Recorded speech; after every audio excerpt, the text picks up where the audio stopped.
श्वास घेतला असेल. तर एक प्रश्न असा आहे की उद्धव ठाकरेंना पाठिंबा दिला पाहिजे विधान परिषद निवडणुकांच्या अनुषंगाने असं तुम्ही म्हणाला होतात. मात्र दरवेळी आम्हीच का पाठिंबा द्यायचा असं काँग्रेस प्रदेशाध्यक्ष सपकाळ यांनी म्हटलंय. सपकाळ म्हणतात त्यांचा अधिकार आहे पक्षाच्या वतीने. उद्धव ठाकरेंनी मी राज्यसभेला उभं राहायचं म्हणल्यावर मला फोन करून सांगितलं की आमचा पाठिंबा आहे.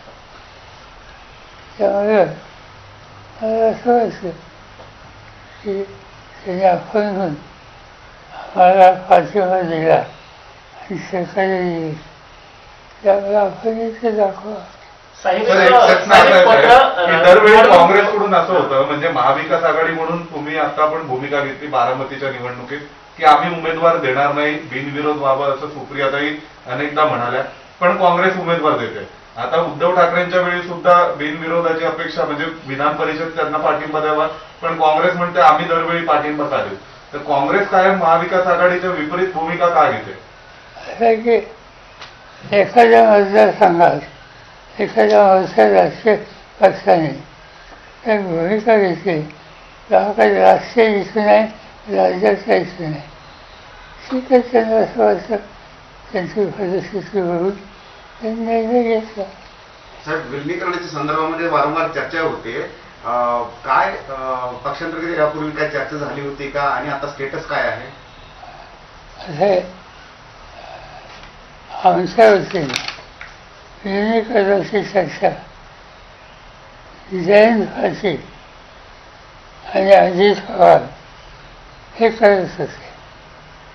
अजित पवारांचा अपघाती मृत्यू झाल्याच्या नंतर ही चर्चा थांबली आणि ही प्रक्रिया थांबली गेली. असा तो विषय आमच्या पक्षात त्याची चर्चा आता झालेली नाही. आपल्याला कळवण्यात आलं होतं का चर्चेचे अपडेट किंवा काय. त्याची बैठका पासा झाल्या. बैठक झाल्यानंतर दोघांच्या पैकी एक मला येऊन व्हेरिफिकेशन करायचं. भविष्यात या संदर्भात ही प्रक्रिया पुढे होऊ शकते मर्जरच्या संदर्भामध्ये. आज तर नाही सांगते.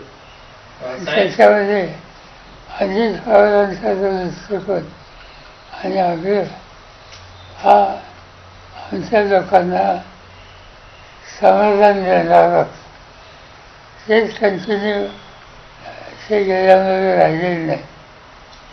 आणि त्यामुळे आत्ता निदान मला असं वाटतं की आपण पक्षाचं काम सुरू करावं. माझ्या आजारपणामुळं खंड पडला आहे, पण आणखीन काही दिवसांनी मला लोकांच्या जायला काही अडचण नाही. साहेब, एक पत्र लिहिलं गेलं होतं केंद्रीय निवडणूक आयोगाला सुनेत्रा पवार यांच्याकडनं, आणि त्यांनी त्यात असं म्हटलं की अजित पवार यांच्या निधनानंतर म्हणजे 28 जानेवारी 2026 पासून 10 मार्च ज्या दिवशी त्यांनी हे पत्र लिहिलं तिथपर्यंतचा सगळा पत्र व्यवहार ग्राह्य धरू नये असं म्हटलं. म्हणजे त्याला रेफरन्स असा होता की प्रफुल्ल पटेल आणि सुनील तटकरे यांच्याकडनं एक पत्र निवडणूक आयोगाला लिहिलं गेलेलं होतं आणि अध्यक्षांएवढेच अधिकार कार्याध्यक्षांना देण्याची घटना दुरुस्ती जी आहे ती त्या पत्रामधनं केली गेली होती. त्या अनुषंगाने ते पत्र त्यांनी लिहिलेलं होतं. ते पक्षाचं नेतृत्व ज्यांच्याकडे आहे आज त्याची भूमिका आहे आणि तो त्यांचा अधिकार आहे. साहेब, सध्या पण प्रश्न असा होतो ते त्या दोघांकडनं म्हणजे वारंवार ही चर्चा असायची की प्रफुल्ल पटेल आणि सुनील तटकरे यांच्याकडनं पक्षावरती दावा किंवा पक्षावरती त्यांचं वरचढ भूमिका घेण्याचं ते बघतायत आणि या पत्रामुळे ती त्यांना झाली का मला ठाऊक नाही, पण त्यांच्या अर्थात पक्ष द्यायचा पण दुसरं पण चालवायचं हा त्यांच्या सरकारांचा अधिकार आहे. पण साहेब, तेव्हा जेव्हा दादा गेले त्यानंतर खास करून तुम्ही शरद पवार किंवा तुमच्या पक्षाचे नेते अजितदादा यांचा पक्ष ताब्यात घेत आहेत, त्यांना एवढी घाई झाली आहे असे आरोप केले गेले.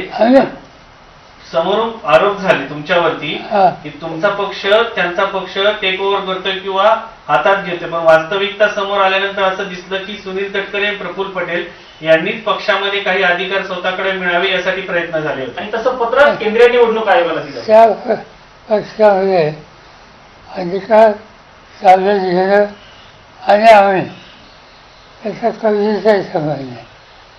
आम्ही त्या डिस्कशनमध्ये अजितदादा गेल्याच्या नंतर अजिबात नाही. आणि काय फैसलं द्यायचं आपल्या सरकारच्या पैकी कोणत्या सरकारवर विश्वास ठेवायचा हा त्यांचा अधिकार आहे. त्यांना जे योग्य असतं ते त्यांनी दिलं असेल. तर काँग्रेसनी स्थानिक पातळीवर स्थानिक पक्षांना बळ दिलं पाहिजे असं संजय राऊत यांनी म्हटलंय. आणि आता तिथे पार्थ पवार यांनी अर्ज भरल्यानंतर म्हटलं की काँग्रेसचा डाऊनफॉल सुरू होईल, त्यांनी केलं चुकीचं नाही, चुकीचं केलं. मला असं वाटतं की राजकारणामध्ये महत्त्वाचे धोरणात्मक चेतन करायला एक प्रकारची परिपक्वता लागते. ती कितपत आहे हे आज मी सांगू शकत नाही. तर आज एक युद्धामुळे प्रकरण महाराष्ट्रात एक प्रकरण जे आता सध्या चर्चेत आहे ते म्हणजे अशोक खरात प्रकरण. तर तुम्ही त्याला कसं बघतात? कित्येक तरी मंत्री जे आहेत ते तिथे जातात, त्या बाबांकडे जातात. हा वेगळ्या लेवलचा स्कॅन्डल जो आहे बाहेर एक्सपोज झाला आहे. महिलांवरती खूप मोठ्या एकनाथ प्रमाणात शिंदेचा त्यांचा संपर्क होता असं पण आरोप झालेले आहेत. तुम्ही लोकांना किती वर्ष होता जन्मल्यापासून कधी गंज हातात आहे तुझं काय आहे. आणि मी 2-3 ठिकाणी जातो. पंढरपूरला गेलो तर पांडुरंगाचं दर्शन घेतो. तुळजापूरला गेलो तर भवानीचं घेतो.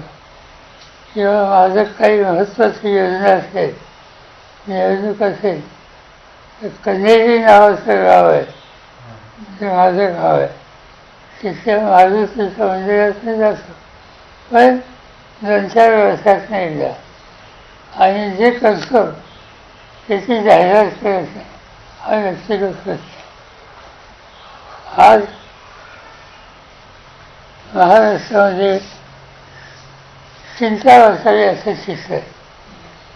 कारण खरंच बाबा काय काल मी वर्षांपासून वाचत आणखीन एक कोणतरी बाबा आला आहे. आणि आज वाचत आणखीन एक कोणतरी मुस्लिम समाजाचा बाबा आला आहे. म्हणजे बाबांची गर्दी महाराष्ट्रात असते. म्हणजे एका बाजूला शाहू फुले आंबेडकर हे नावं आम्ही अखंड बोलायचे आणि अशा बाबांच्या समोर आमच्या ते लोकप्रतिनिधी लोकांच्या राजनीतीचे ते जाऊन जे काही करतात हे या सगळ्या विचाराशी विसंगत आहे. साहेब, याच्यामध्ये रुपाली चाकणकर हे महिला आयोगाच्या अध्यक्षा होत्या आणि त्यांचे आणि त्यांच्या बाबाचे आर्थिक हितसंबंध किंवा दररोज बोलणं होत होतं असं आरोप केले जात आहेत. तर याकडे कसं बघता? आणि त्याच्यामध्ये शेकडो महिन्यांचे व्हिडिओ समोर आले. आर्थिक अँगल समोर आलेला आहे. शेकडो महिन्यांचे व्हिडिओ समोर पण आले, त्याच्यामध्ये आर्थिक अँगल पण. हे असो पण माझ्या वाचनात काय झालं, तुम्ही किती फोन केले आणि त्याच्यामध्ये अनेकांची नावं आहेत. आणि ते अनेक म्हणजे समाजात किंवा राजकीय पक्षात एक स्थान घुसवणारे